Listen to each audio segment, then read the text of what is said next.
Are you that mom? Are you storing up earthly treasures for your children? Or are you storing up treasures that they would pass on, value systems that they would pass on to the next generation? My name is Obo Joseph, and you're welcome to House of Utterance.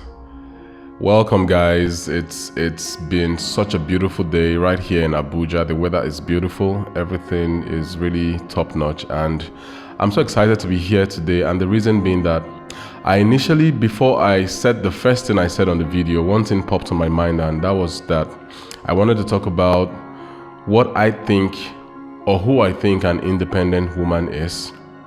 But there are a lot of divergent views around this, but I feel that I should talk about one special woman in my life, and I want to talk about my mom. The way I said mom, somebody might be like, oh, this is a mom's boy. I'm definitely not that. But the beauty basically is when I look back at my life, and when I just take stock of the past few years, maybe 10 years backward, I'm like, wow, I've had a very excellent mom. Her birthday was on the 23rd of July. That was just yesterday. And I didn't get the opportunity to see her, not because I didn't want to, but she wasn't within the geographical frame where I found myself. And I'm really happy today because we are almost losing touch of who true mothers are. I remember as a child, I was so many things. I was like a nightmare. I was every mother's nightmare. I'm not happy to say that, but I was this child that just didn't want to conform to normal. If you tell me don't sit down here, I'm not going to sit down there. I might even sit there. I might sit somewhere else. I was just like a rude boy doing everything else that I was told not to do. I had to pass through a lot of discipline, parental discipline, like sitting under the chair, being locked under the chair, being under the bed sometimes, being, I don't want to use the word tied to, but being confined. I experienced a lot of confinement as a child because I was very unruly. I was extremely unruly growing up, and too many things, shaped my life.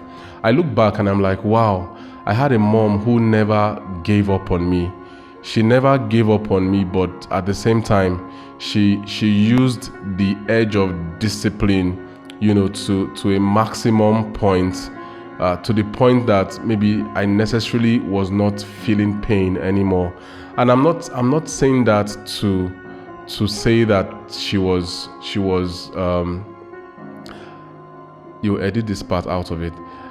I'm not saying that to say that she wasn't kind to me. She was extremely kind, but I was just that child that necessarily did not understand what kindness was really about. I didn't understand a lot of things, and I just felt if anything popped up on my mind, I would do that. Imagine sending a child to go and grind pepper, for example, and tomatoes like back in the days. Then you see friends playing football, you put the tomato, you've already grinded it, you put it on the side, you start playing football. The next thing, somebody kicks like a very hot shot in your direction, and all of a sudden, that tomato is on the ground. You say, okay, go and do this, go and do that. You see people playing football, riding bicycles. Like, I could never necessarily focus on one thing. But I had a mom who was always standing in the gap with discipline, with prayer, and more prayer, and more prayer. And at a point, I just felt that if mothers necessarily could not understand how their sons were veering off or were doing abstractly different things that they could not imagine, the only thing our mothers then knew how to do was to pray. And I think that prayer was much more than enough. I needed that prayer, because looking at my life now and looking at my life from my secondary school days, I can see that all the words that my mom put forth in terms of prayer, in terms of all of those activities, are things that I'm witnessing now. And I'm like, wow, God, thank you. Thank you I had a mom who could pray. And I would ask this question: how many mothers are actually praying for their children right now? When last did you as a mother pray for your child? When last did you wake up at night and you began to rakapakato shilada badish kalande bojadede?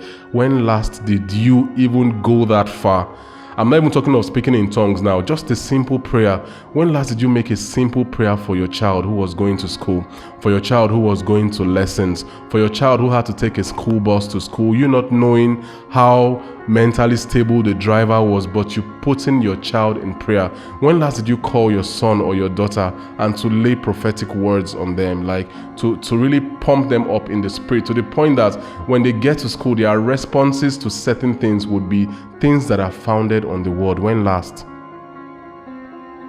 Are you the mom who is, you just want your child's hair to be beautiful, you want your kids to look nice, beautiful, that's awesome, that's really nice, but are you going the extra mile? Have you found yourself ever waking up at night or before you sleep, you call your kids together, you bless them, you make those prophetic declarations over their lives? And if you look at stories like persons like Pastor Jerry Eze, for example, you look at, in fact, my very own pastor, Reverend Sam Oye, when he talks about how his mom led him on a path towards Christ, a path that he dwells on daily, that he can never really do without.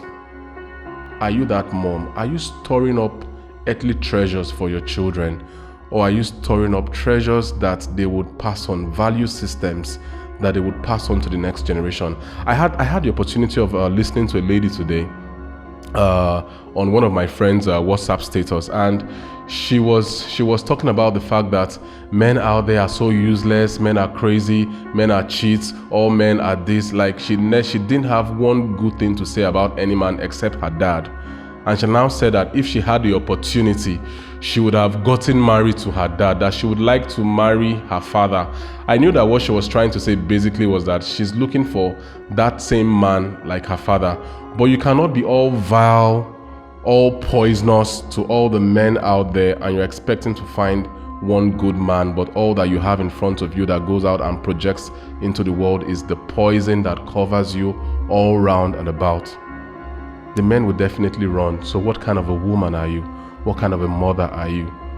Are you just a mother for just your own children, or you look out for the good of other children, not necessarily thinking that it's all about me? And all of this is reflective in the prayers that we pray most times. When we pray, we talk about ourselves. Oh God, bless me, bless my husband, bless my family, bless my children. Forgetting that your children are interfacing with other children. So if you don't bless other children that your kids are going to be coming in contact with, if you don't secure their spirits, like Reverend Sam would say, if you don't secure their spirits, your kids are going to get into some form of contact with other persons. And at the end of the day, I've found out over time that bad manners, like it corrupts faster than people would assimilate good values or good virtues. That's the reality. So what kind of a mother are you? I just want to say a very big thank you to my mom for standing in the gap, for being that strong woman, for being that sacrificial woman, for being that giving woman, for being that woman that would cry, would have to cry her way to bed most of the time, even when she had to really release a lot of discipline on me. Like, I mean discipline. I would still see that tear in her eyes, and that would remind me that this woman is actually, she doesn't want to do this, but necessarily she cannot help it because she has to instill that discipline. Somebody out there might be thinking of what else discipline can mean. That's your thought process, not mine. But the beauty basically is that we are calling on women in this generation once again. Take your children into that place where they exist because they are covered. They have a covering of words, endearments, prophetic words, prayers, positive words. Don't just be a mom that goes to work from Monday to Friday and you don't have time to sow a seed for the future into your children. Create the time. Your children want to engage with you. They want to also engage with their fathers. But it's important. The place of a mom can never be overemphasized. This is a wake-up call for you mothers out there. Do right by your children. Let us store up wealth. Let us store up value systems in the children that we have for the future. The future is not far away. The future is now. See you on the next video.